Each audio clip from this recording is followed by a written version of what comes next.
I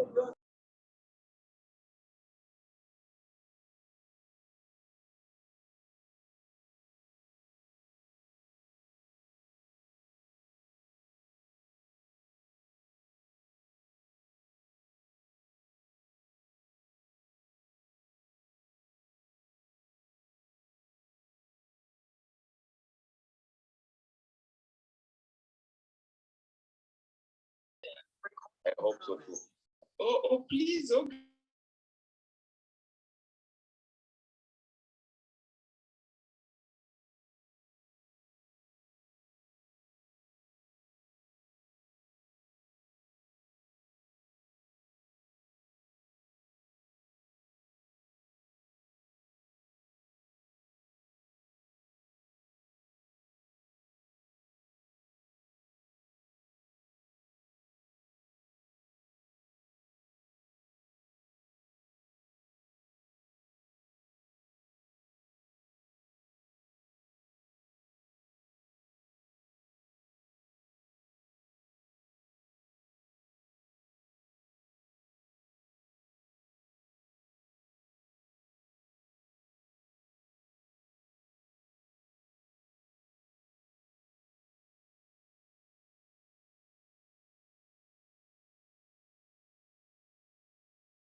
Oh, hello guys.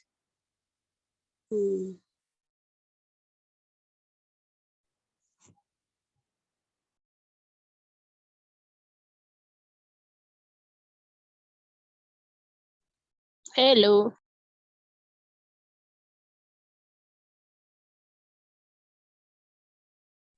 Hello.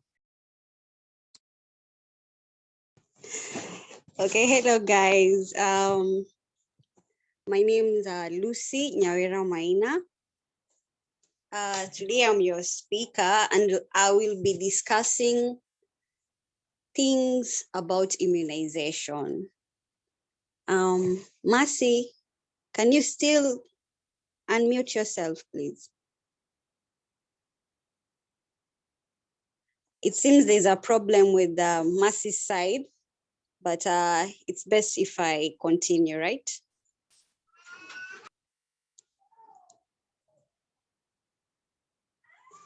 Okay. Mercy, can you please share the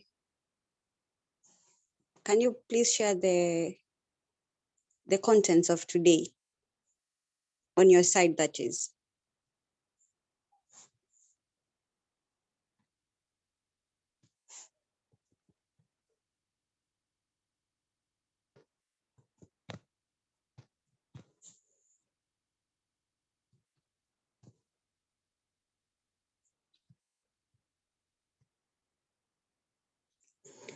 Okay, so as I had said earlier, my name is Lucy Nyawera Maina. I reside in Kilifi, huku coast huku venye kunanyesha sahii, baridi nayo. So today, today's 1 hour session was all about immunization, and I had specific objectives for today. And one being that I was supposed to talk about the terms always applied in immunization. Then I was supposed to describe what AP concept is, the KP policy issues, and the KP immunization schedule and aspects of the cold chain, and travel medicine and immunization processes. I'll just be talking all aspects or all principles of immunization or self-immunization and vaccination. So today, we are just going to go back, talking about the milestones in vaccine development. Are you aware that since 1885, we had the first use of a live attenuated viral vaccine, that is rabies, in humans. So since 1885, we have been having vaccines. So it's vaccination or immunization is not something new. It has always been there. So in 1909, we had the first live attenuated bacterial vaccine, the BCG, against tuberculosis. In 1921, we had the diphtheria toxoid. In 1924, we had the tetanus toxoid. So as we're going down memory line, you'll find that after every development of a vaccine, somebody comes up and develops another vaccine. So we had in 1932 the yellow vaccine, the yellow fever vaccine. We had 1940, we had a combination of diphtheria, tetanus, and pertussis, the DPT. So in 1963, we had the measles vaccine, up until now, whereby they're doing the live, they're still doing a live vaccination for malaria. That is, they are searching for the vaccine for malaria in this region, endemic region of ours. So vaccination has always been there. Okay, it has always been there. So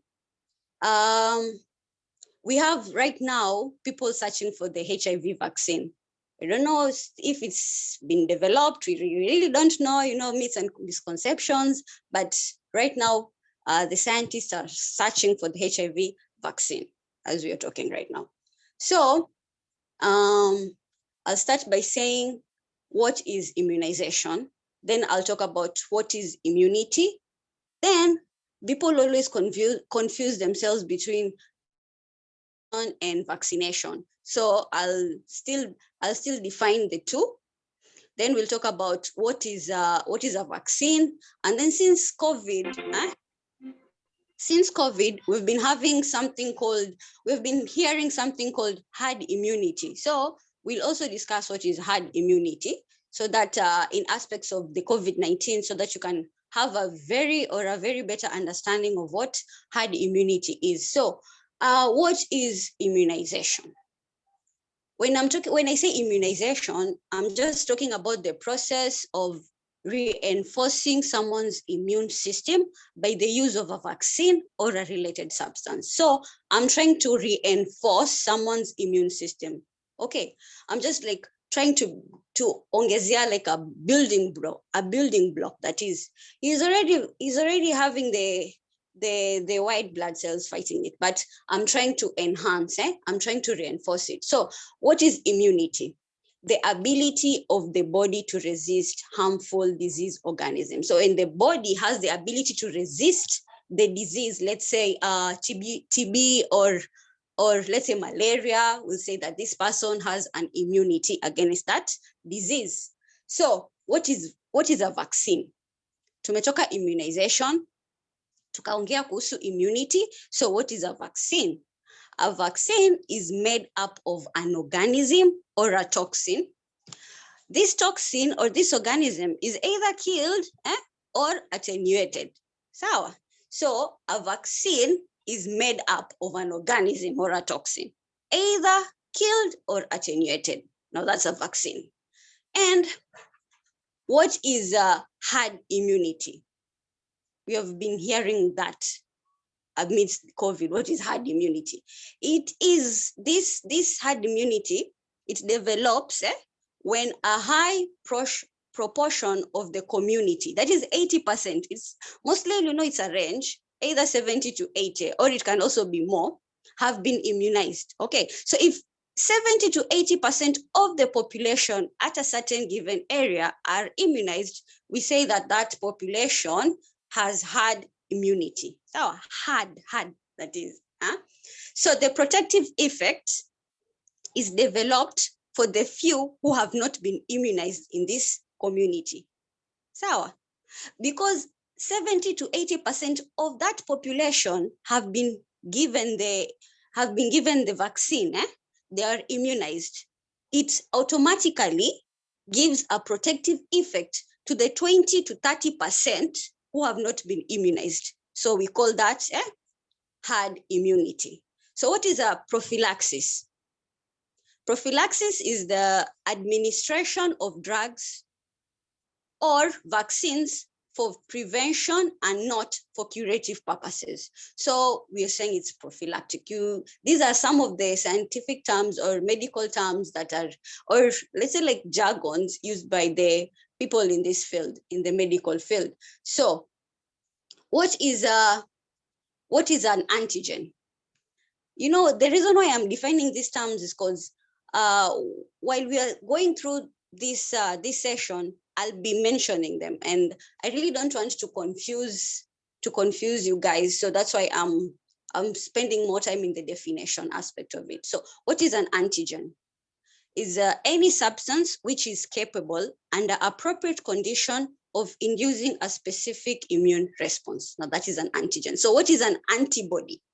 Is a special protein, that is, we call them immunoglobulins, found in the tissue fluid or blood serum. It is produced in response to a specific antigen for protection against a specific antigen. So immunity, we have different types of immunity. We have natural immunity, we have artificial immunity, and we have herd immunity, that's the one that I was talking about. Then we have something called passive immunity. So in artificial immunity, it's the same term ambayo tunasema vaccination. So what is natural immunity?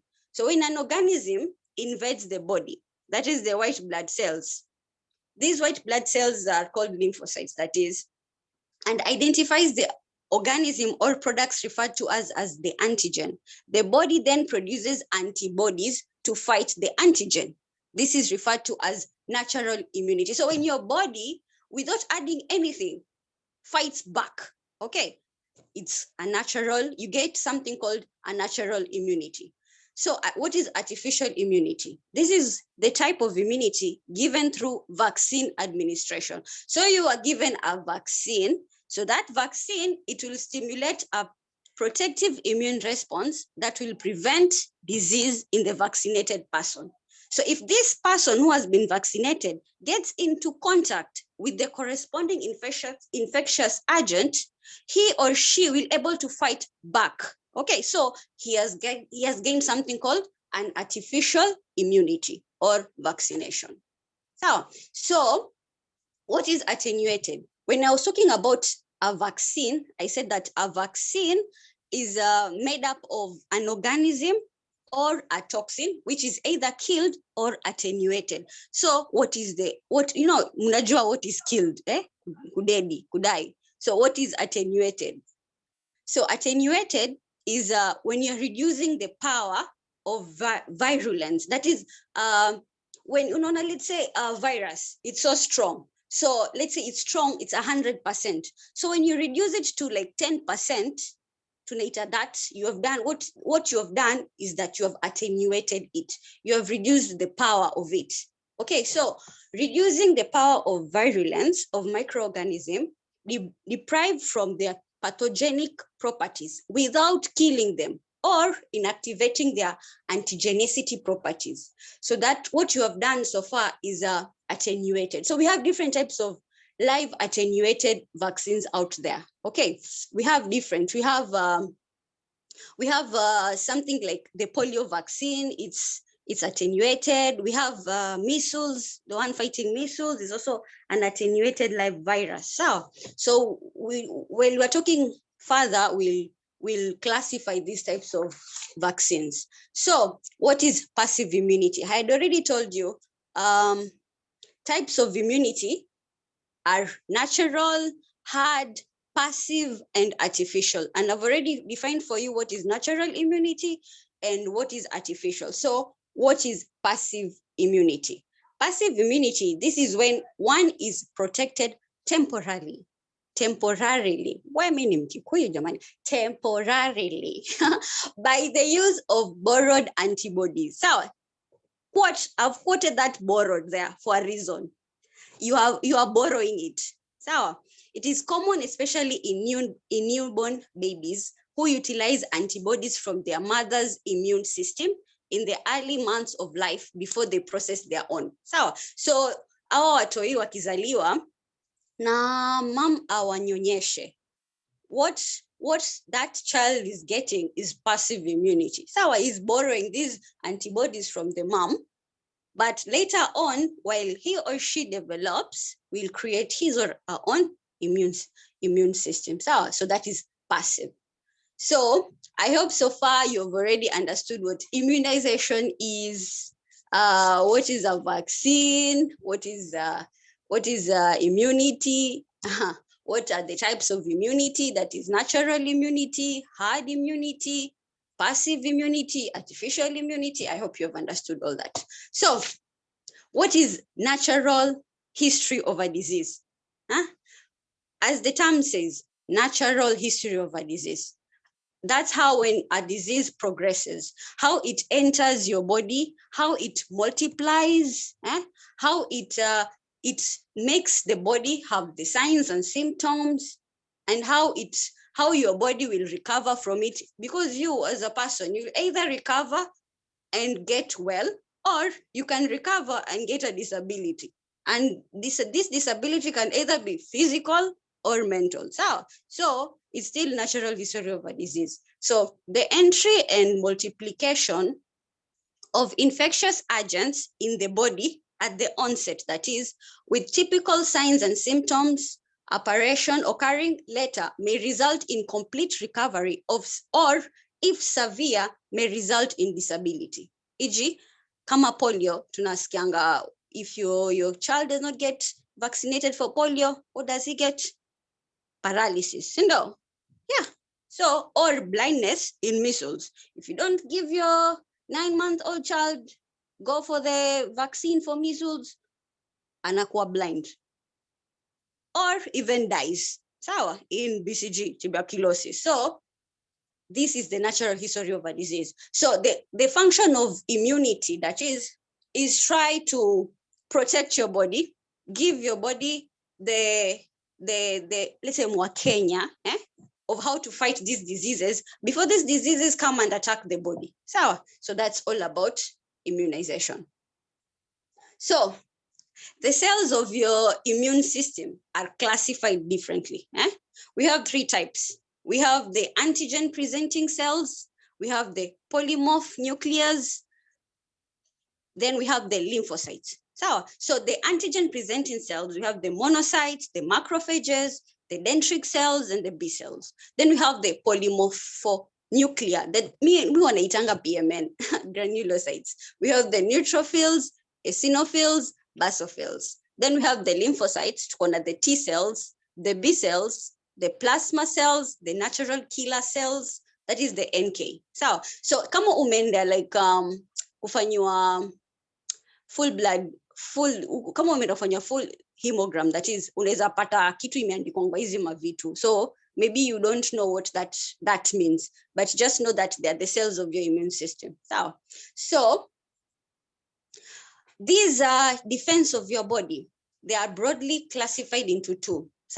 So there are broadly 2 lines of defenses that protect a person from a pathogen. So mwili wako venye uko gorgeous and beautiful, uko na 2 types of defenses. We have the first defense, ambayo ikibreachiwa, your second defense inasaidia. So the first defense is termed as the non-specific or innate immunity. So the second defense is the specific or adaptive immunity. So we have these 2 types. So hiyo ya kwanza ikigonga mwamba, kuna hiyo ya pili ya kukusaidia. And the first one, the non-specific or the innate immunity, ndio tunaongelea kuhusu the skin. So now the skin is so big. I think it's the largest system, ndio? So your skin venye iko unafaa kuwa unaiosha vizuri, because it's your first line of defense, my friend. So you need to take care of it. So it inakuprotect from different harmful pathogens. So another type is the mucous membrane. Pia inakusaidia kuwa the first line of defense. The mucous membrane, umeona makamasi, that is kisema the mucous membrane na produce makamasi ambazo zinakusaidia. By the way, we have the chemicals such as enzymes and acids in the body. Okay, complement systems or cells such as the phagocytes. So when tukiongea kuhusu acids in the body like HCl, where could digest kwa tumbo, it's part of your first line defense, giving you protection against a vast number of harmful pathogens. So your second line of defense is the adaptive immunity. So as the term states, adaptive, it's your body like it's adaptive. So hapa, which is an antigen specific response developed after encounter with a pathogen or after vaccination. So hapa, the fact that it is the second inamaanisha your first line of defense has been breached and the pathogen ishafika kwa mwili. So hapa ndo na develop the second defense, that is. So they have to be a presence of an encounter with the pathogen. So the adaptive system consists of dual limbs of cellular or humoral immunity. So an ideal antigen should induce both cellular and humoral immune responses. I don't want to go detailed into this, but I just wanted you guys to be aware that you have two lines of defenses that are protecting you. So please take care of them. So researchers may make vaccines as what? Mkumbuke tukirudi back to the definition, nilikuwa nawaambia kuna like polio na measles ambao ni live attenuated vaccines. So we have different types of vaccines and zimetengezwa differently. And these are the classifications. So we have the 5 types, that is, we have the live attenuated vaccines. Then we have the inactivated vaccines, which are whole or fractional. And fractional, the protein-based and the polysaccharide-based. Then we have the conjugate vaccines. We have the DNA vaccines. Then we have something called the recombinant vector vaccines. So mostly zenye ambazo zinapeanwa kwa mostly ambazo we are always aware of are mostly the live attenuated vaccine and the toxoid, mostly toxoid because they are tetanus toxoid and diphtheria. Then we have the killed whole bacteria, the killed whole cell bacteria. You know, the inactivated vaccine whole. So mtu anaweza niambia, haya, Lucy, sasa tuambie, hii live attenuated vaccine ni kama nini na nini na nini? Ama this inactivated vaccine ni kama nini na nini na nini? So don't worry, as we are going through the venye naendelea kuongea, there's a place ambayo nimechora something called a vaccination schedule according to KEPI, and I've highlighted which are the live attenuated, which are the inactivated vaccine for your benefit, that is. So after talking about the definition, we are going straight to the EPI, the expanded program on immunization. First and foremost, EPI ilianza na, let's say this time ukisema EPI, the expanded program, you're all talking about the WHO, so the World Health Organization. Our send walika chini waka invite all the countries, then they came up with something called the EPI. So the EPI program. So it is a WHO program with the goal of making vaccines available to all children throughout the world. So when I'm talking about expanded program on immunization, I'm talking about vaccines, immunization available to all children throughout the world. So hapa ndio Kenya sasa iliweza kuadapt ikaanza kuita KEPI, the Kenya Expanded Program on Immunization. So let's first talk about the expanded, ndio nikiingilia the Kenya one, you have some clue. Okay, so what is the expanded program on immunization? So first and foremost, it was initiated in 1974. Wow, wangapi walikuwa wamezaliwa? Mimi hata I don't think nilikuwa na idea at that time. Lakini it was initiated in May 1974. Now from May 1974, it has been adapted, it has been changed a bit, some policies have been taken out, some have been added. They have been reinforced. So since 1974, 10 years from 1974, that is 1984, WHO established a standardized vaccination schedule for the original epi vaccine. So we had the original ones. You know, everything that people were wakikuja, wakikaa chini, wakiform, wakiagree, when they say that it has worked, obviously they'll add more. But the first 4 vaccines, the epi vaccines, were BCG, DPT, oral polio, and measles. Because at that time in 1974, it was killing a lot of children. Okay.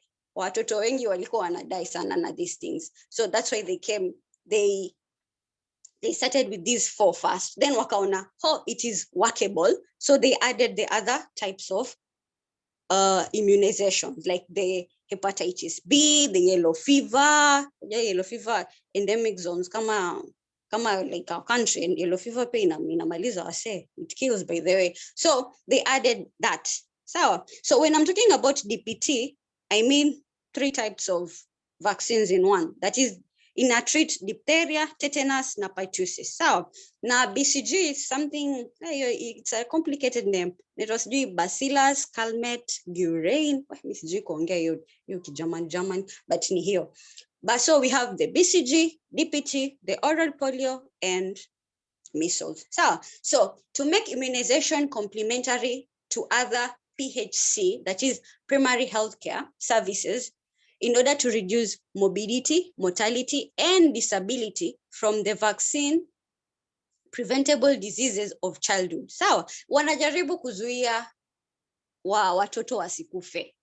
Sawa, so the objective, kulikuwa na 3 main objective, the epi, that is, that the first one is that to provide immunization against the epi-targeted diseases, tetanus toxoid, for pregnant women or women of childbearing age. So, who provide what? Immunization against the epi-targeted diseases, that is the BCG, the DPT, the oral polio, measles, and tetanus toxoid for pregnant women or women of childbearing age. Ya pili ni kupromote immunization programs, including vaccine production and quality control. So, to promote immunization programs. Ya tatu ni intensify implementation of the immunization activities and sustainability within the framework of the maternal and child health services. So provide immunization, promote the program, na intensify its implementation. So those are the 3 objectives of EPI. So tuende kwa Kenya Expanded Program on Immunization. So from 1974 all the through, Kenya ikamua, because Kenya is part of WHO, yes?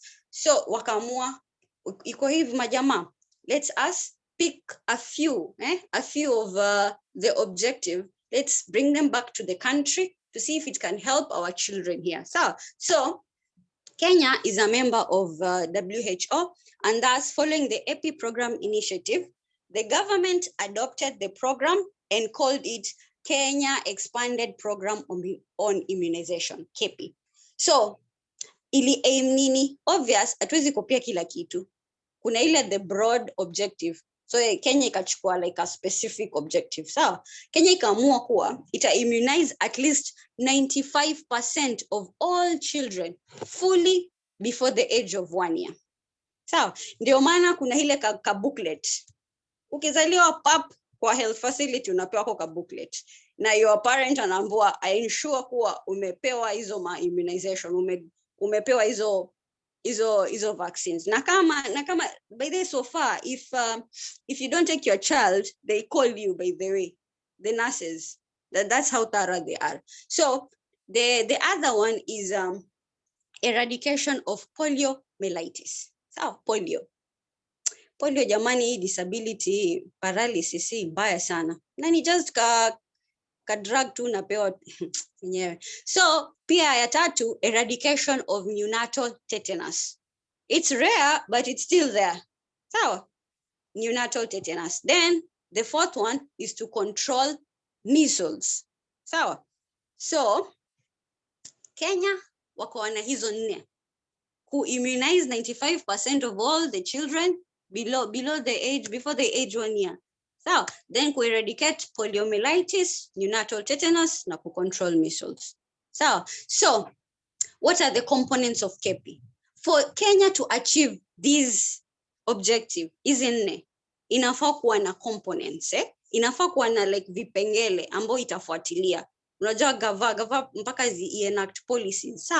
So as the program expands, it will improve existing immunization activities through effective management, and this is decentralization from the national down to the community level. So from the national and the regional, district, all down, it trickled down to community level. So to achieve this effective management, KEPI has developed the following operational components.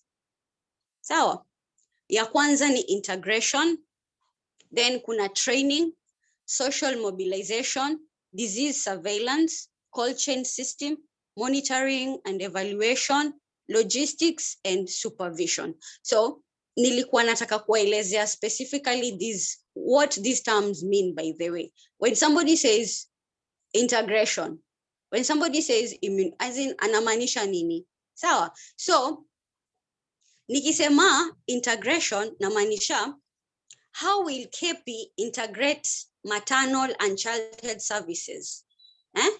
How will it integrate it? How? Tunapata kwa community, kwa health, ukienda kwa health facilities sahi, kuna kale ka booklet. That's how they're integrating it. Sawa? They are making sure that all the vaccinations given to the child are recorded down. So, training. How are they doing? How are they managing this component? Training. By ensuring that all the seniors, all the health workers wako knowledgeable and they are skilled, sawa, on things pertaining immunization. Both in the seniority, uko juu, mpaka uko chini, operational level. So how are they doing social mobilization? How are they managing this? Here, immediately a kid is born kwa the health facility. The families are convinced to bring the child for immunization. So immediately the child is anazaliwa, mama anaelezewa. The health worker, the nurse ambaye amedeliver anajaribu ku-emphasize that huyu mtoto akienda, akifika 2 weeks, umlete, akifika 4 weeks, umlete. Unaona, it's through convincing. So, na hii convincing is unajaribu ku mobilize the community, because if the community is not given the right information, if there is no advocacy on issues pertaining immunization, my friend, community haitakuwa involved. Na kama community haitakuwa involved, it will reject. So you have to increase community involvement and participation. So, ya 4, disease surveillance. We have the data books. Surveillance is it's like collection and analysis of data for action. So the nurses in the health facilities are always told to report, always to report routinely or do surveys on issues pertaining, let's say Bamba, kuna neonatal tetanus imetokea. They're supposed to report it ASAP. So, kuna measles, they're supposed to report it ASAP. So through routine reporting, through sentinels reporting na surveys, that's how they're going to help the government achieve the KEPI. So ya 5, cold chain system. Hizi vaccines, most of them are not stable. They're supposed to be stored in cold environments, like -2 degrees centigrade, -8 degrees centigrade. So we need a cold chain system. So cold chain system ni kama refrigerators, like cooler boxes, all that. We jaribu to ensure that easy vaccines are not rendered useless kama hazijapata hiyo dongi ambayo inahitajika. So monitoring and evaluation. How do they do this? By designing ongoing functions. Unapata kuna kuanga na community like outreaches, And then the people from the seniority, they come down and do monitoring and evaluation to see if really vaccines zinapeanwa at the right people, so, or are they given at the right channel. Then logistics and supplies. This is the government. Kunafaa kuwa na logistics and supplies. These departments, how are these departments maintaining the equipment, like the cold chain equipment? How are they maintaining the gas or the syringes or the needles? So kunafaa kuwa na hii department ya logistics and supplies. Then supervision. Unajua Kenya venye tunakuanga, tukiachiwa kila kitu, hakuna mtu anaweza fanya. So kunafaa kuwa na supervisor ambao atakuwa anaangalia, na huyu supervisor pia anafaa kuwa na supervisor wake. So meaningful supervision at district levels to be carried out by the use of checklists and feedback provided. So through use of checklist, huyo supervisor atapia atasupervisiwa. So hiyo kazi itafanyika. Mimi naongea sana, poleni. So policy. We have been hearing about the menstrual policy. We've been hearing about the SRHR policy, the maternal child health, the policy, the FP policy. Mpaka immunization mazee inakuanga na policy yake. So the Kenyan policy on immunization. So each country has an immunization policy, which usually follows the general guidelines developed by WHO. So we just copying or a little bit copy pasting from WHO. So these policies enable a country to standardize immunization procedures and practices. The policy in Kenya is tunakuanga na six reasons why we really have to follow this policy. Ya kwanza ni kuwa potent vaccines should be kept at 2 degrees centigrade to 8 degrees centigrade. Hiyo degree yangu nimeandika 0, sorry for that. But it's 2 degrees centigrade na to 8 degrees centigrade. Then another aspect of this policy ambo inafaa ifuatiliwe ni kuwa the doctors or the nurses are supposed to use 1 sterile syringe and needle per injection. And this is to prevent cross-infection. So we have aspects of diseases such as HIV, zinambo zinaweza kuwa transmitted via the needles. So aspects kama hiyo, 1 needle, 1 injection, or 1 syringe per person.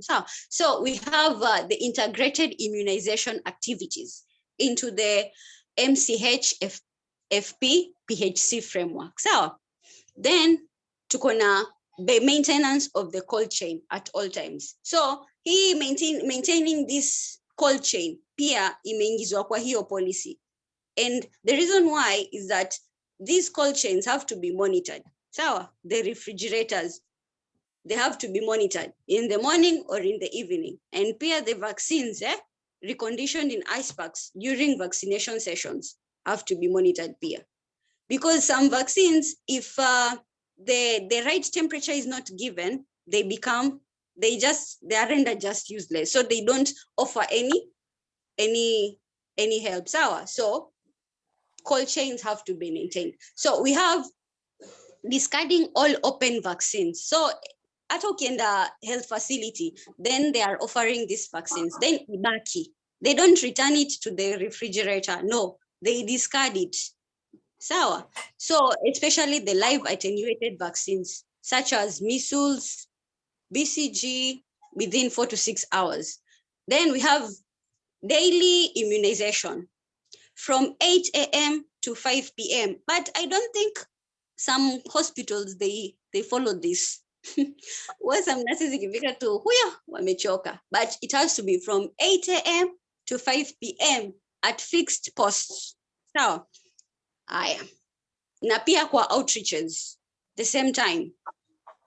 So those are the policies. Ukisoma that document, it's so big, but that niliweza kutoa hizi 6 points hapo kuwa zinafaa kuwa standardize these 6 points. Because the policy is big, but if you have time, you can still read. I can still send it via Mercy. That is, if you're really interested in reading it. So what I was talking about, the National Childhood Immunization Schedule, and it's also called KEPI. So the Kenya expanded, kama mnakumbuka, the Kenya, sinasema K unaongeza tu Kenya. So the Kenya expanded. Umenyamaza. Anyone? Anakumbuka? What is EPI?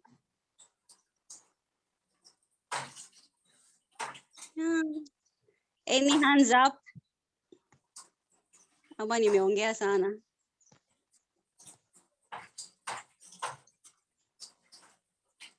Hello. Let me ask somebody from the participant. Anne Owino, what is KEPI?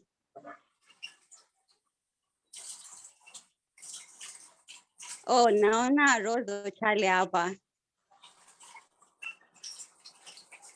Rose Achala.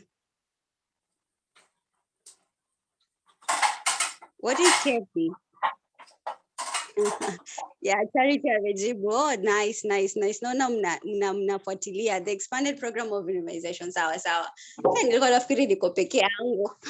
So, the National Childhood Immunization Schedule. Naona mna program on immunization. Nice. Naona mnanijibu. So, first and foremost, at birth, mtoto akizaliwa, 1 day old at birth or before 2 weeks, huyu mtoto anafaa kupewa 2 types of vaccines, the BCG and the polio. Sawa? BCG inakuprotect against TB. Sawa? Then polio, against poliomyelitis. And the dosages ni 0.05 ama 0.1. The route is intradermal. Hapa juu, intradermal. Then the child anareleasiwa, that is the nurse anamrelease na mom, lakini mom anaambiwa akuje at 6 weeks. Sawa? That is 1.5 months or sooner after, that is 1 day to 2 days before that is. Akikuja at 6 weeks, anapewa polio, hii inakuanga oral, 2 drops. Sawa? Inaitwa OPV1. Then anapewa vaccine ya DPT. Sawa? Ama pentavalent. Na hii inakuanga intramuscular. Na hii inakuanga painful. Wao wakidungwa wanalia. Then at 10 weeks, that is 2.5 months, analetwa tena. Anapewa polio tena, OPV2. Then anapewa DPT, hepatitis B. Sawa? Hiyo tunaitanga pentavalent 2. Then at 14 weeks, that is 3.5 months, anakuja anapewa OPV3, then anapewa pentavalent 3. Sawa? So, OPV1, OPV2, na OPV3, those are oral. Sawa? Then DPT, that is pentavalent 1, 2, 3, hizo zinapewa intramuscular kwa the muscles. Then at 9 months, mtoto akiletwa for clinic, anapewa measles. Anapewa vaccine ya measles. Na hii inakuanga subcutaneous. Sawa? Na pia anaweza pewa yellow fever vaccine kama you are from the endemic region. Sawa? At 6 months or after, anapewa vitamin A. Na hii inakuanga oral.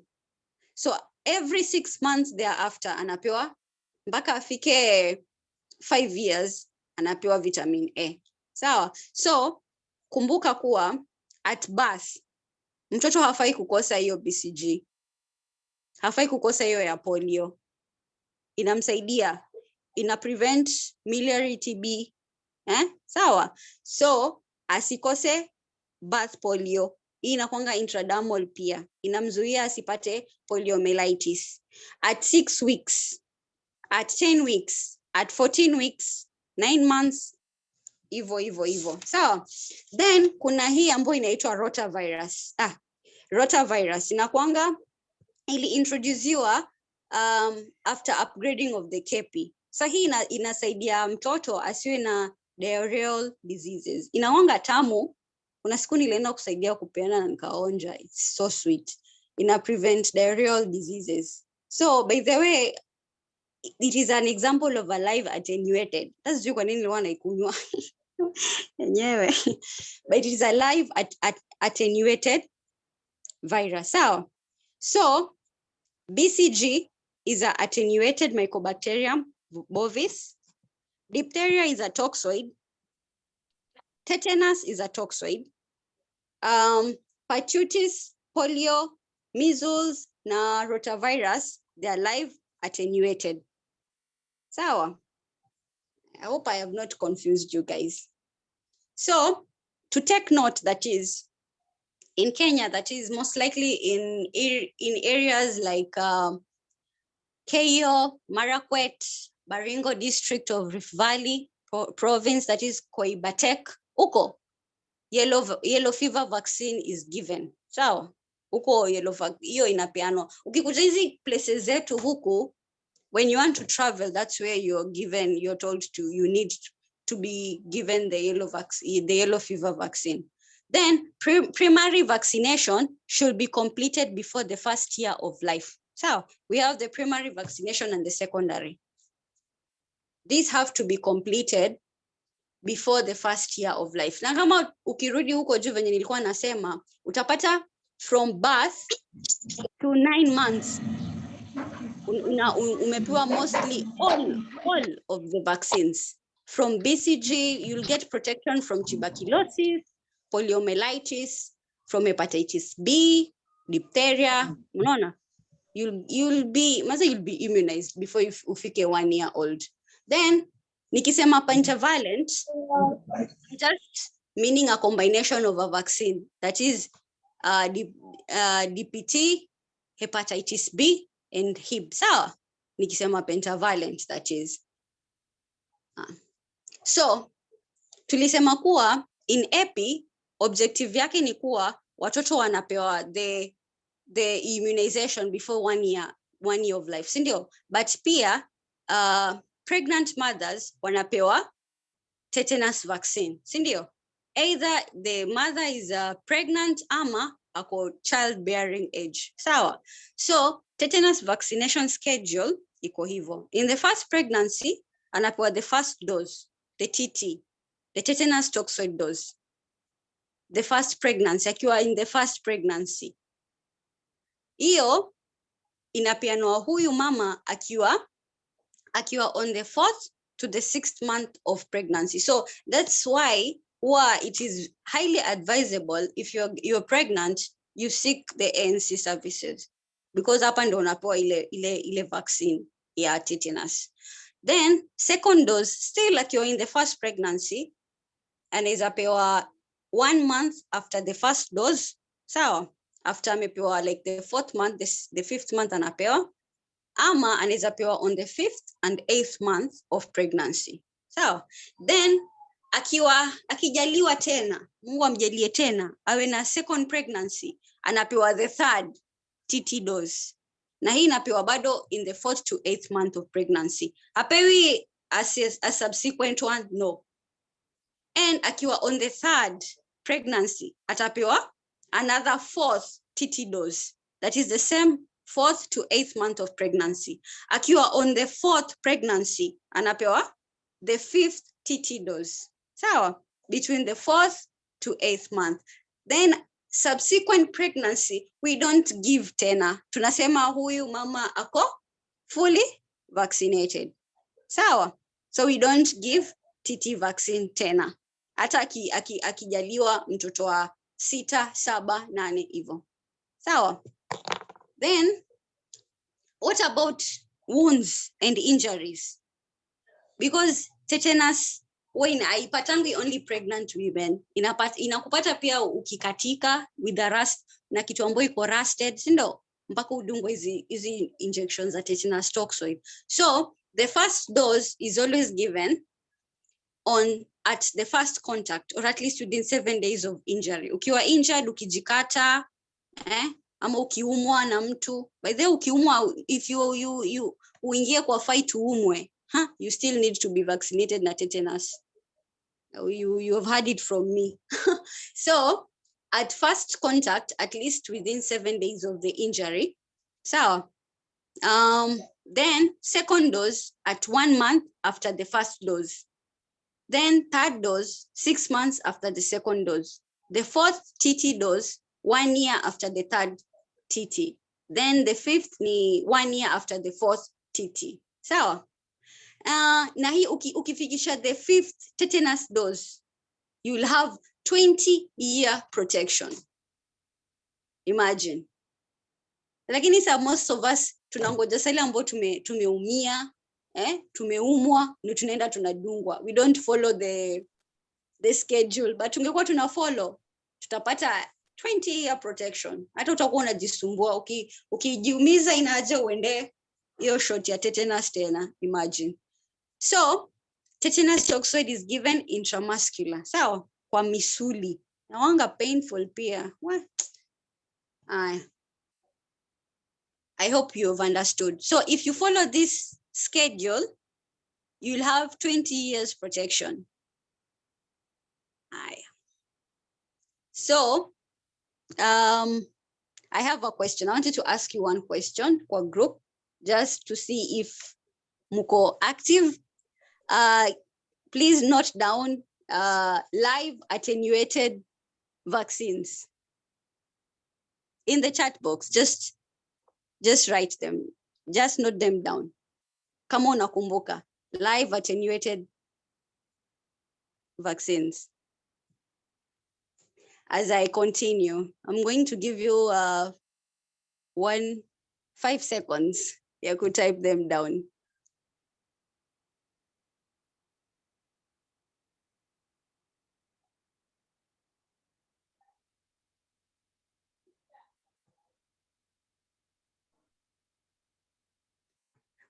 Please list down live attenuated vaccines. Wow. Nice. Yep. Yeah. I can see Lucy, Migada, namesake couple. Yeah.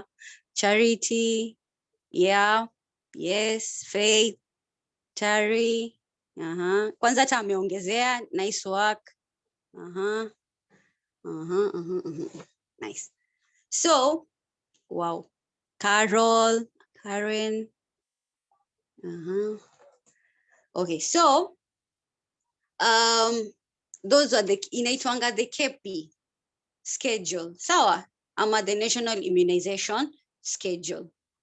You need to really know it. In fact, if you're a mother, you really need to go unajua, because you really need to ensure that your kid is fully vaccinated.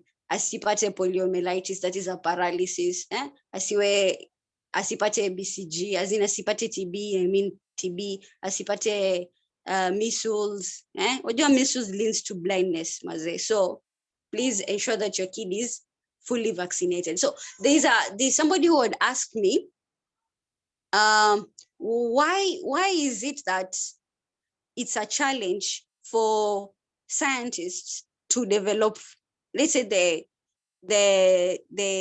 COVID vaccine? At that time, it was last year when I had my first session, and I wasn't able to give the right answer because of time, but vaccine development has a lot of challenges, and one of the challenges adaptation of the microbial agents to host immunity. You know, they are zina mutate. One part, these microbial agents zina mutate. So the moment your body ina produce an immunity, the microbe ina change, then ina confuse your body. So the microbe agents are adapting, and that ina prove a really hectic challenge for more so in the HIV vaccine research. Then another thing is that development of escape strategies by the microbes. Unapata scientists wanna develop a vaccine, and then later on it is not working. It is because easy microbe zina develop an escape strategy. So like unapata TB kiko infect inaingia alafu inakaa dormant. You know, that's like a strategy pia. Sawa. Unapata like like flu, like HIV, like pneumococcal, tunapata new emergence of new antigenic variants kama sa COVID. Unasikia kuwa a new type of COVID imetoka. You know, that is an escape strategy of the microbe itself. So hizi ndo zinafanya kuwa development of vaccine imekuwa really challenge. So let's go to the cold chain, because people always talk about why are these vaccines stored under certain temperatures? Why are they, mbona zinawekwa kwa donge, mbona haziachwi nje? Sawa, so hiyo ni kitu ambayo inaitwa cold chain. So cold chain is a process of like maintaining vaccines in a potent state from the manufacturer to the recipient.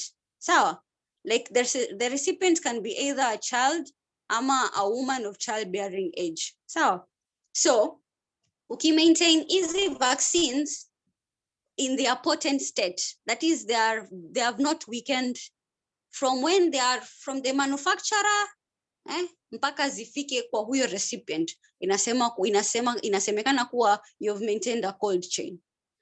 And vaccines, they lose their potency. Now, why do they lose their potency? When you expose them to high temperatures, ama direct sunlight, ama you freezing them in temperatures ambazo you're not supposed to freeze them on, you're reducing their potency. And when you reduce their potency, inamaanisha they are not working effectively, and they will not impose the reaction, the immune reaction, which will enable your body know how to fight this disease. So first and foremost, kuna kwanga na like a process of how these vaccines zinatufikia sisi wananchi huku chini. Kwanza inaanzanga na the manufacturer. The manufacturer anaweza kuwa like far from Kenya. We don't know where penye wanatoa hizo vaccines. Zinakuja by plane, mostly plane, zina land, then zinaenda national. Na national inakuanga in Nairobi, zinaekwa pale national. Then from the national depot, kuna kwanga na two places, the regional districts, that is in Mombasa and Kisumu.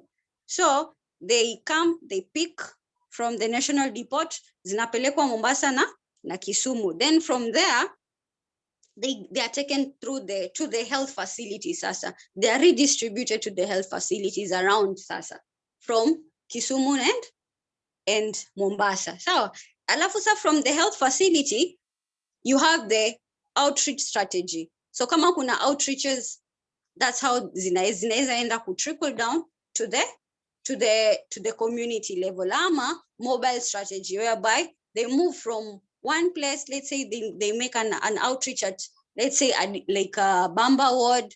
Sawa, they are moving kama zile magari za Beyond Zero hivyo. So the mobile strategy. So we start from the manufacturer, the national depot, the regional districts, the health facilities, then the outreach strategy, then the mobile strategy. So ukipata kuna steps. Now each step, the right temperature has to maintain to ensure that these vaccines, their potency is not lost. So a cold chain has to be maintained.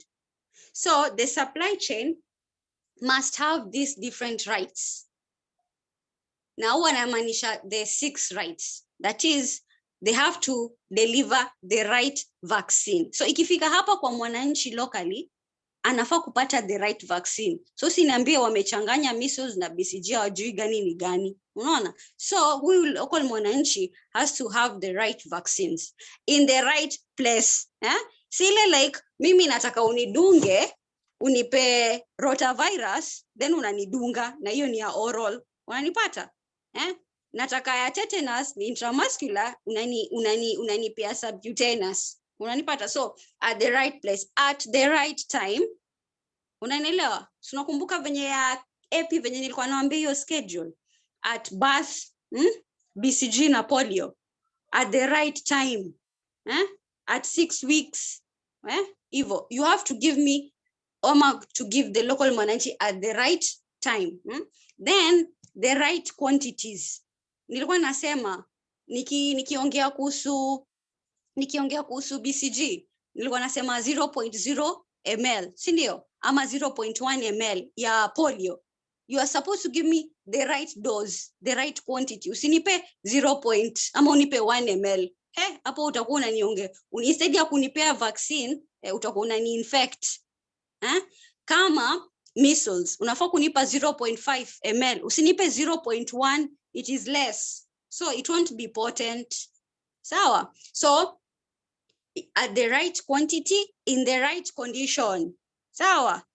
Kama it's supposed to be 2 degrees centigrade, inafaa kuwa 2 degrees centigrade. Kama it's supposed to be in a package, haijakuwa reconstituted, usinitolee kwa ambayo imekuwa reconstituted. I won't take. It's not in the right condition. Sawa? And at the right cost. Don't give me more, unanipea kitu expensive. Tunajua ina cost this amount, then no, it has to be at the right cost. So the supply chain must deliver the right vaccine in the right place, at the right time, in the right quantities, in the right condition, at the right cost. So zinafaa kufuatilia these 6 rights. Sawa? So hapo ndo ukielewa tu hizi 4 points, utakuwa umeelewa the cold chain. The process of maintaining the vaccine in a potent state. Kutoka kwa manufacturer huko mpaka the local mwananchi, the recipient. Sawa? Na hizi vaccines are supposed to be not exposed to high temperature. Hii potency yake haifai kupotea. Sawa? Haya, so nikisema equipment ambazo ziko kwa cold chain, ambao I think mushaiziona mkienda the health facilities, kuna different equipments. We have about 8. We have the cold rooms, ama the freezer rooms, the freezer or ice-lined refrigerators. We have the gas electric refrigerators, the solar refrigerators, the vaccine carriers. Mnaona wakienda huku nyanjani, wanabebanga hizi, the cold boxes, the ice packs. They're supposed to have the thermometer, by the way, kujua the temperature. So these are the equipments. Ndio maana nasikianga kuna kwanga na course inaitwanga engineering, medical engineering. So that's how they maintain these equipments, and they also wanajenga new ones. So kwa ukiona kwa hizi cold rooms ama the freezer rooms ama these ice-lined refrigerators, utapata kuwa kuna kwanga na trays with different colors. Unaelewa? Na zimepangwa tofauti. Utapata the one ambao inakwanga the top inakwanga purple, na mostly inakwanga pneumococcal. So huwa the nurses ama the CEOs ambao wanakwanga kwa facility ama the people doing medicine, that is the nursing, huwa wanajua at the top inakwanga purple, inafaa kwa pneumococcal. Then the second ambayo inafuata inakwanga red, inakwanga pentavalent, that is DPT, hepatitis B, jambo nilikuwa naongelea. Then followed by orange, where they place the tetanus toxoid. Then followed by yellow, where they place the BCG, the yellow fever. Then green, then blue, bottom, polio, measles, polio. So the reason why we have the trays is because the more unaenda chini, deeper kwa freezer, the more it gets cold. Unanipata? Huku juu, the temperature is not the same na huko down kwa blue. Sawa? So inamaanisha the polio vaccine inafaa kuwa na freezing point yako unaweza pata kuwa ni lower kushinda pneumococcal. Sawa? So when I'm talking about immunization, the government has to be communicating with us. Because you don't tell me that the government come up na policies and then it does not disseminate these policies to the local people. It has to disseminate this information. Information on issues pertaining vaccination.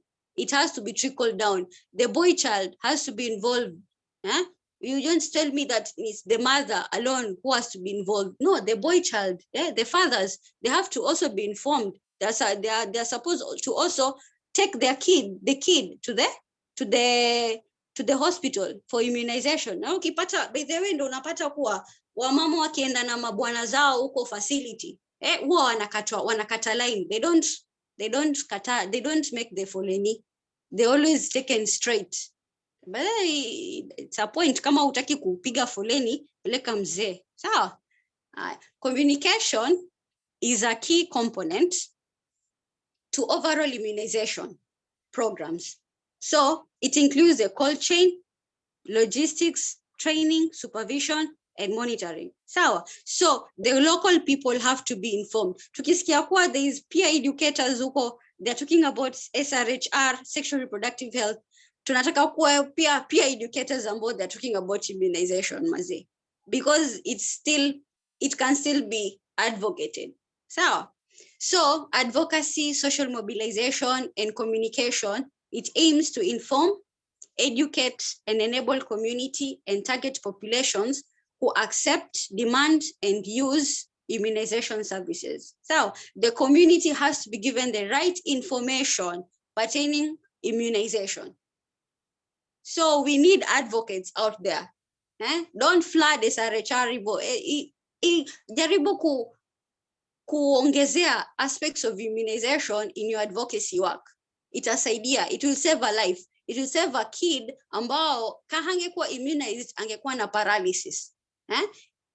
Ama TB, ama measles. You will help somebody out there in future. So communication is key. The government is trying its best to ensure that the health workers, both in the local level 1, that is the CHVs, the community health volunteers, community health workers, ensure that they are giving the right information to the people. Nyanjani. And level 2, level 3, level 4.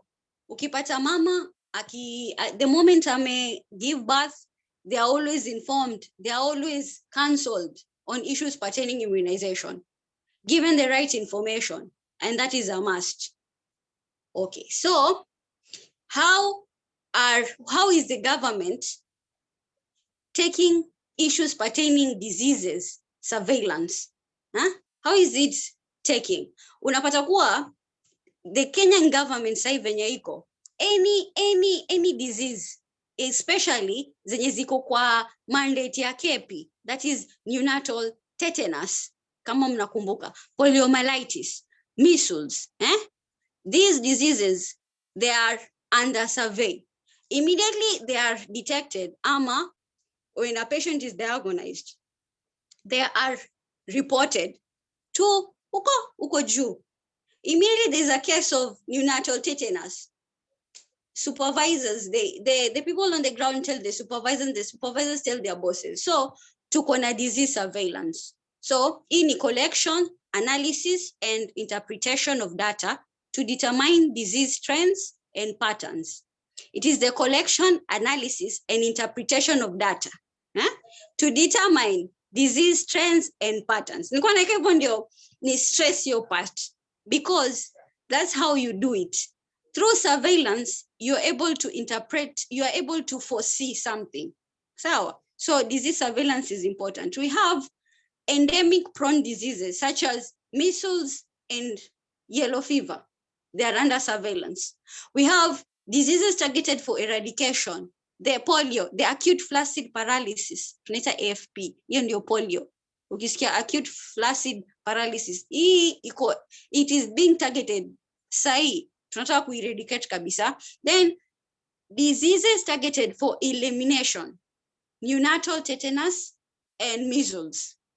Immediately somebody ana report mtoto wake anampeleka kwa health facility, na the health worker hapo, the nurse, I noticed kuwa huyu mtoto wako na measles, na kwambia ungekuwa hapo, inakuanga like code red, it's been inaripotiwa mpaka huko juu, inakuanga like a national, something national. So disease surveillance is important in fighting these diseases in immunization, because you can't just tell me I'm doing immunization, I'm providing the vaccines, and I'm still not surveying. We want Kenya to say, hey, Kenya has eliminated neonatal tetanus. So, tunataka kusema Kenya has totally eradicated polio, and it's through disease surveillance. And I think they have to survey it for like 10 years. Kama there is no case, then we'll say that Kenya is free from measles. Wanpata hivyo sasa. So, measles, the reason why I'm giving more details on measles, polio, neonatal, and yellow fever, it's because phase 1 of the project, people were asking me concerning these four diseases. Now, one of them was measles. And ukipata measles, any person with fever, ama maculopapular generalized rash, cough, coryza, or conjunctivitis, that is red eyes, or any person in whom a clinician suspects with measles. So a measles death is a death occurring within 30 days of onset of the rash. Imagine, 30 days. If it takes 30 days, then you die of measles. And as a natural history of this disease, kama you don't take it serious, you don't seek medical advice, you become blind. So then we have the acute flaccid paralysis, polio. Natural history of this disease, you become paralyzed. So the baby or the kid anakuanga na weakness ama floppiness. Na hii inakuanga sudden on onset. Na it's not determined by trauma. Which kwa history utafanda kwa mtoto hata hajakuwa na any trauma. So in a child less than 15 years of age, or in any case in which a clinician suspects polio. So polio inakwanga weakness ama floppiness. Then neonatal tetanus. Hii unajonga ni lockjaw. So normal suck and cry for the first 2 days of life. Onset of illness is between 3 to 28 days of age, and mtoto anakuanga na inability to suck, followed by stiffness and convulsions. Tunaitanga lockjaw tetanus, that is. Anawanga amejikunja hivi, hivyo. Inakuanga neonatal tetanus. Then yellow fever, yellow, as the word says. Huyu mtu anakuanga na high fever of more than 39 degrees rectal or 38 degrees Celsius. Axillary kwa kwapa. Na inafollowiwa na jaundice. Hii jaundice ndio inamfanya mtu akae yellow. Yellow discoloration within 2 weeks of onset of the first symptom. Sawa? So, ukiuko nyumbani utakujua mtu ako na measles, utapata hii kitu inaitwa maculopapular generalized rashes. Utajua ni measles. Flaccid, floppiness, utajua ni polio.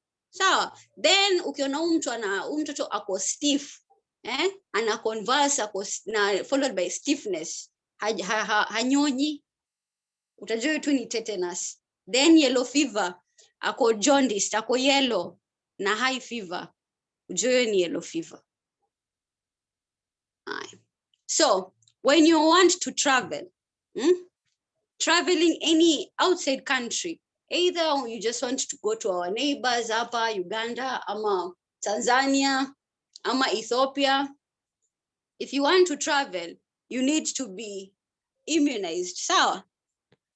Kuna siku hizi, if you could, I wanted to go Uganda and Tanzania a couple of years ago, and they told me I had to have the yellow fever sheet. Kuprove kuwa it's true that I've been immunized. So the protective effect of a vaccine takes some time to develop following vaccination. So ukidungwa hiyo vaccines leo, imaanisha ati utatravel kesho. You need to wait for it to work in your body so that you can gain the immunity. So just in case you travel and you encounter this disease and your immune system invokes a response, you're able to fight it off. So travelers are advised to consult a travel medicine clinic or physician 4 to 6 weeks before departure.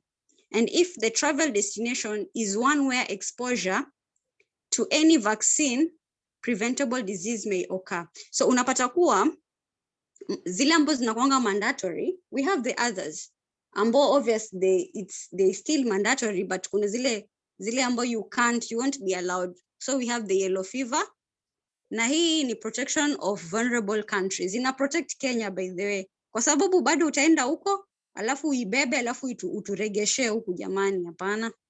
So you need kuwa na yellow fever. Then pia meningococcal disease. Hii ukitravel Saudi Arabia for, let's say our sisters, our Muslim sisters wakienda for pilgrimage huko, while they are visiting Mecca for Hajj, they're supposed to be given this vaccine. So travelers should be provided with a written record of all the vaccines administered. Inaitangwa the patient retained record. Now, preferably using the international vaccination certificate. Mimi nakuanga nayo hiyo ya yellow fever tu. Aya, sawa. So, thank you so much for listening. Najua nimeongea sana. But I'm so happy kwa you guys have listened to me. Let me see if there is any questions. Let me see. Yeah, we have a bit of questions hapa. Let me go through them. Let me see.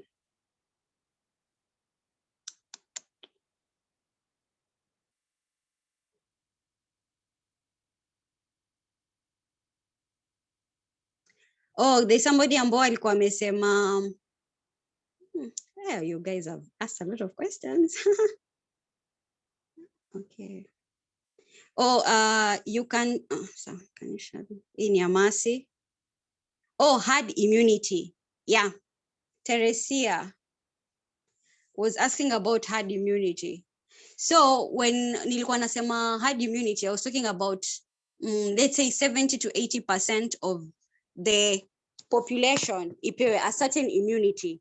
The rest, that is the 20 to 30% ambao they have not been given the immunity, will develop something called the herd immunity. The fact that 70% of the population has been given immunity, they will get this protection. So now that's termed as herd immunity. First line, yeah. Lucy has asked about the first line. We have the skin, the mucous membrane. Then the second line, in the adaptive immunity, we have the cellular and humoral. Sawa. Na hii it's ina happen immediately after either you get vaccinated and then you gain an immunity, ama you get infected and your cells they learn from that infection. So when you are infected later on, your body is able to fight off the infection. So you have got the second line defense. Then example of vaccines, I think I had given out the vaccines.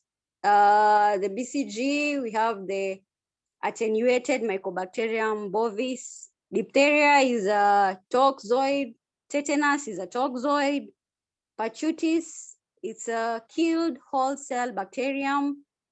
Polio is a attenuated live virus of 3 types, that is 1, 2, 3. And measles is also a live virus, attenuated live virus. Then rotavirus is also a live attenuated virus. Oh, Lucy, you've never heard of rotavirus. We have rota. It's prevent diarrheal diseases. Inakwanga tamu, by the way. That's why I'm wondering when there's somebody saying that Michelle, please, plus juzi I was in clinic na nikaambiwa hiyo rota vaccine is no longer administered expound on this. No. Rota is still being given because yesterday we were giving it, so it's still being given, Michelle. So when is flu vaccine given? Nambona, it's said to be private vaccine. Flu vaccine, which flu vaccine? Because when you say flu, even COVID is flu. So you have to be specific, Apo.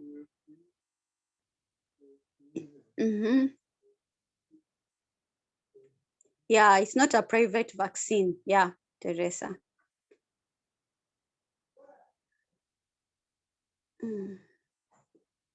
Okay, rotavirus vaccine is currently out of stock almost countrywide. Huku inapatikana. That's why I'm quite shocked. Why is it that you find in private hospitals deliver some vaccines that aren't administered in public facilities? I think vaccines should be equal and general. Yeah, you know, some private, it's all about buying. And when they say, when you're talking about CAPID, we have the standard vaccines, the ones that I was talking about, like BCG, polio, measles, pentavalent, OPV. No, those are the ones that mostly they do not miss in a public facility. But in private, we find that they have added other types of vaccines. And sasa hapo ndo unahitaji sasa pesa kama you really want that. Okay, what can happen in case where a child has skipped a certain vaccine and the time of administration? That child, in fact, the term that I was supposed to use is at birth, ama when the child is presented at the hospital, immediately anafaa kupewa. Mradi haonyeshi signs of that disease. So because if you bring a child with measles, I won't administer the vaccine kwa sababu when I administer the vaccine inaonyesha I'm adding measles to him or her. I am spreading it. Na nika naongezea nguvu, they already pathogen ambao wako nayo. Unanipata? So akipona, let's say amekuja hospitali na haonyeshi signs za measles, naweza mpa measles vaccine hata kama amekuja ako na 12 years. Unanielewa? Hivyo sasa, lakini the moment anaonyesha signs za measles, I will be treating the measles. I won't vaccinate. Hivyo sasa.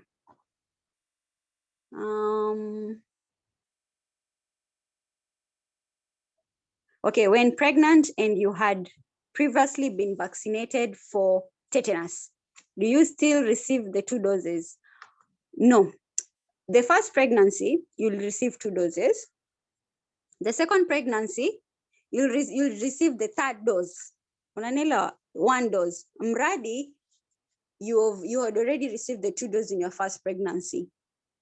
Unaona? Then on your 3rd pregnancy, you'll have the 4th dose. On your 4th pregnancy, you'll have the 5th dose. Unanelewa? Hivyo sasa. Then hapo ndo unapata 20 years protection. Unanelewa, Carol? So you have to, in your first pregnancy, hapo ndo unapata 2 doses. The first dose TT, then the second TT dose. In your second pregnancy, you just get 1 dose. The 3rd TT dose. That's why there's a card that they give you. I don't know if they are giving it nowadays, but there's a card that you're given. It states the way they're giving you this tetanus vaccine. Yeah, so if you have any questions, you can just place them in the chat box.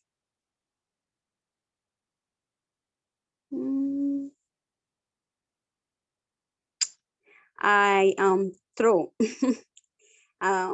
Mercy. I'm giving back control to the hosts. Mercy. Hello, Lucy. Hello. Oh yeah, I'm Charity. I'm the coordinator for today's meeting, but I was a little late. That's why Mercy started it for me. Okay. Yeah, first of all, to thank you so much for the comprehensive discussion on immunization. I am sure everyone has learned something. And the questions that you've answered, thanks for that. And thank you to everyone who's asked the questions. If there's someone else who has a question, just feel free to unmute and or raise your hand and ask, or just type in the chat box.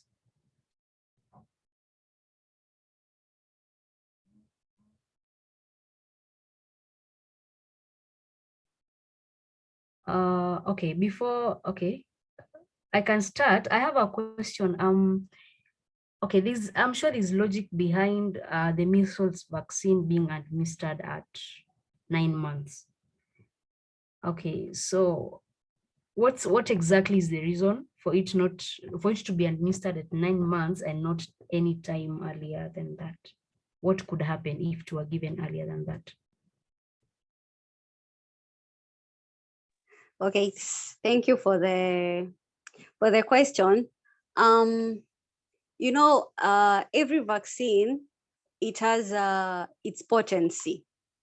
Okay, every vaccine, from polio, from BCG, from the rotavirus, from pichutis, tetanus, it has its potency. Huh? So when you give this vaccine, measles, to a child before afikishe hiyo 9 months, you're introducing a potent, even if it has been reduced, let's say 10%, but it's still strong, to a baby ambayo immune system yake haiwezi cope na the attenuated virus. Unanielewa? So it's easier huu mtoto kupata the disease. Unanielewa? Because hata kuwa na let's say the strength, na hiyo namjaribu kuiongelesha ina layman's manner. Huu mtoto hajakuwa strong kimwili, mwili wake bado uko weak, uko mchanga, then unampa a potent vaccine. Si unaona utakuwa una overwhelm hii system yake, so it wouldn't work efficiently. That's why different diseases have been given or have been scheduled to be given at different times. That's why at birth it's advised upiane your BCG ama polio. At 6 weeks, at 10 weeks, at 14 weeks, at 9 months. Unaona, there's a reason why they do that. Umenielewa, Charity? Yeah. Alafu pia somebody can ask, I can ask someone, I don't need to measles, what is measles? Kitu ya kwanza, it's a virus. Measles tayari, it's a single-stranded RNA virus. Sawa? It's a virus in itself. Alafu pia inakwanga, the mode of transmission inakwanga through the respiratory droplets. Kama mtu akisneeze, ama akikough, ama we in close contact, unapata. So humans are the only non-reservoir for this virus. Na hii virus inakwanga contagious. Unanielewa? 4 days before to 4 days after the rush, inakwanga contagious. Lakini unaweza niuliza kwa nini basi inakwanga contagious lakini inakwanga 9 months? Mtoto hata patwa nayo, lakini ukukumbuke mtoi before afikishe 9 months, the only person ambaye anakwanga close to mostly inakwanga the mom, because ananyonya, inakwanga the family members, so it's inakwanga hard kutransmitiwa. Unaelewa? Lakini after 9 months mtoto atakuwa anatambaa kila mahali, atakuwa anacheza na marafiki, so atakuwa prone kwa infected nayo from the friends and places ambao anaenda anachezea. Unaelewa? So at least akipewa at 9 months, na pia anapeangwa booster shot, si venye ati anapewa 9 months alafu inabaki. Hapana, huwa they are given a booster shot to strengthen the dose ambao amepewa tayari. So inakwanga best at 9 months because the way anakwanga like with the mother and the family, but after 9 months anakwanga always anacheza, so anakwanga prone to the infection. Na nimesema kuwa measles inakwanga very very very very contagious. Yeah, thank you. Another question?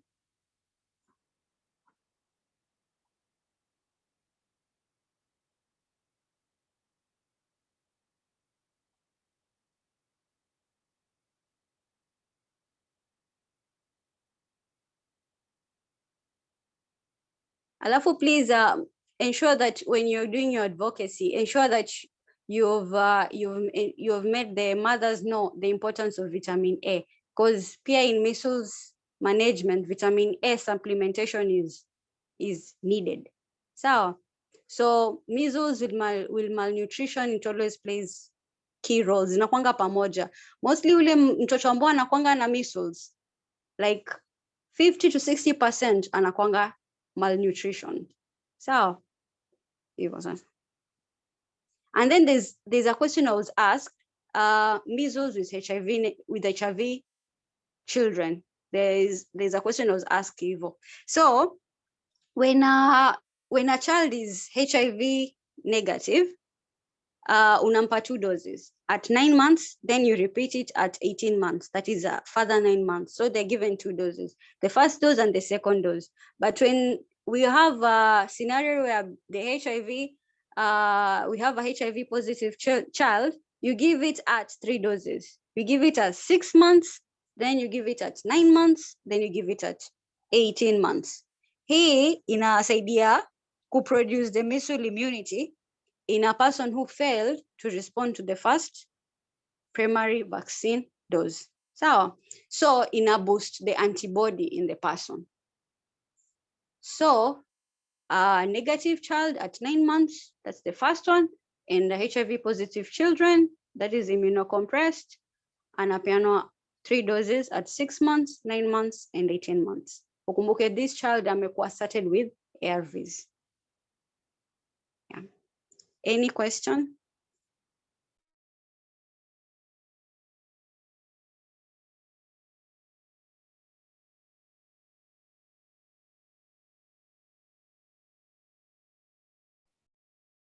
Okay, I think that takes me back to the question I'd asked before. Considering that HIV positive people are immunocompromised and this child, you're giving them a vaccine at 6 months, as you said, there won't be any side effects or any adverse health effects that might be experienced?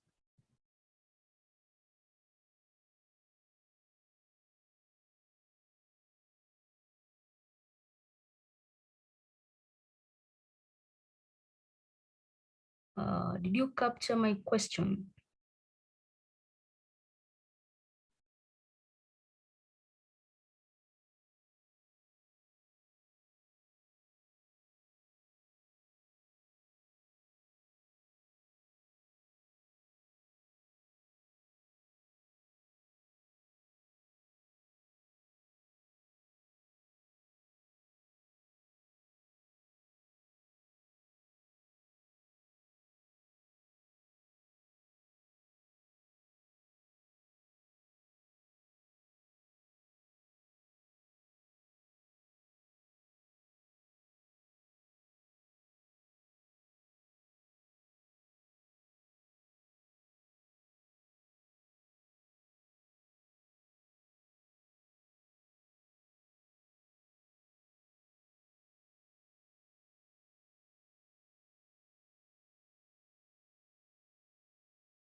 Oh my God, I was talking kama nimemute.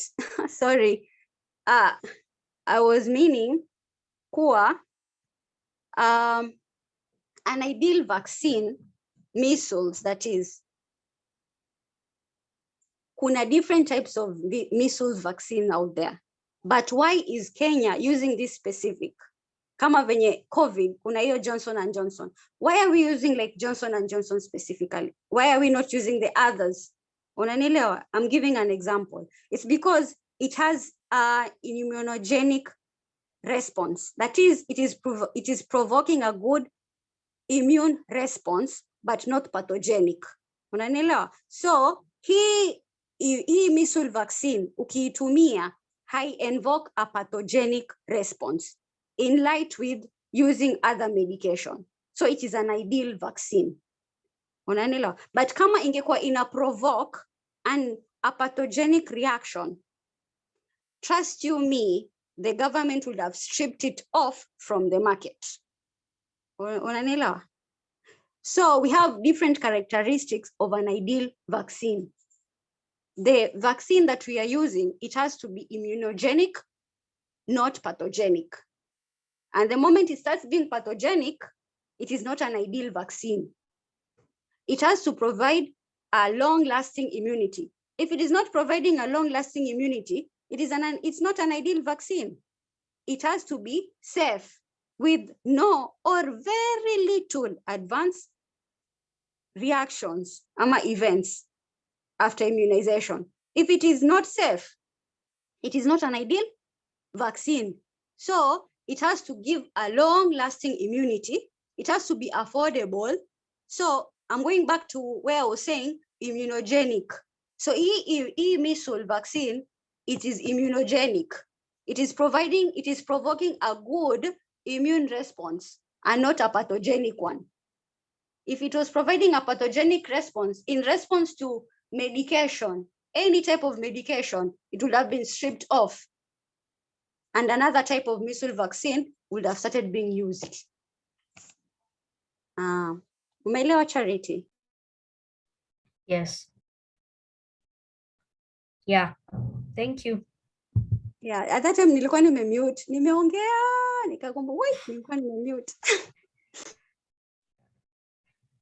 Yeah. Does anyone else have a question? Feel free to ask.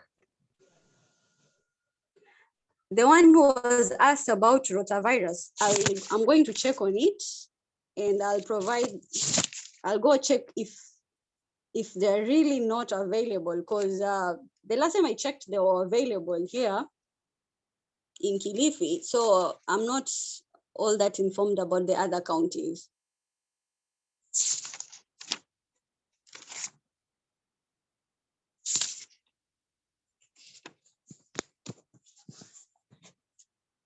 Okay, thank you so much for listening to me. If you still have questions, you can, I think, Charity, we have the Facebook, right? They can still post their questions. Yeah, they can post them. Yes, I can still answer through the Facebook page. Yeah.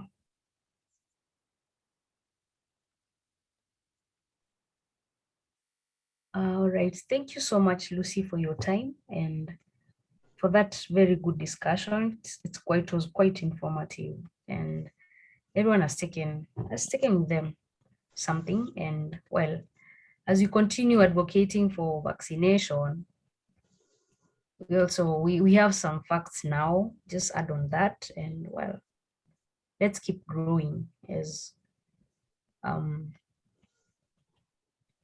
advocates for good health. I'd like to